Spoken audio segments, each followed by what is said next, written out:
proposal to create a quarry in the Upper Clyde Valley is sparking a bitter environmental row. A quarry firm is applying for planning permission to excavate a site near Biggar, but local people fear the development will create pollution and will hamper fishing. Well, Laura Bicker is beside the river for us now, and Laura, local people are saying they don't trust the company behind these plans. Well, that's right, Jackie. Part of the problem is that this site was a quarry back in the 1970s and it caused so much pollution that it was the subject of a public inquiry. Well, now the salmon are back, as are the trout, and the trade and the tourism, and people here fear that a new quarry would kill all of that dead. Now, Patersons want to excavate the site just over the river here at Overburns Farm. They want to take 4 million tonnes of sand and gravel, and people here have looked into the company itself and done a little digging of their own.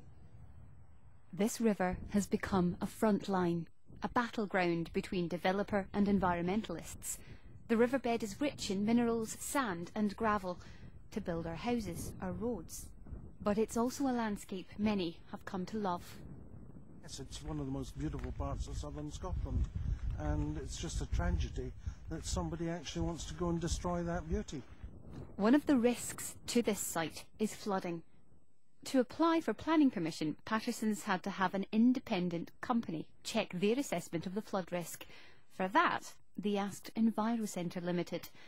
But checking the company records, campaigners discovered that the companies shared the same directors. I was astounded. It's one of those sort of double-take moments where you look at the bits of paper and you think that can't be right.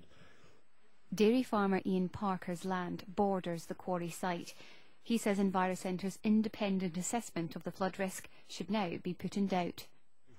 That area of land where the quarry is going to be floods every year, and last year it flooded 3 times. On one occasion it covered the whole site, including where the settlement ponds would be.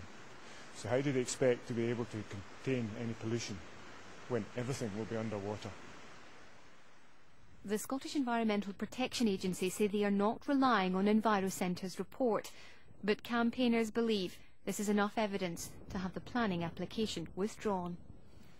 Well, we heard there the views of campaigners, Laura. Have the company had anything to say?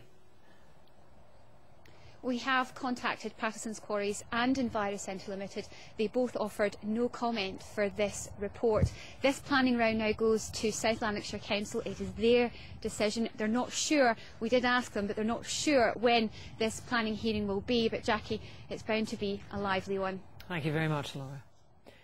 2 men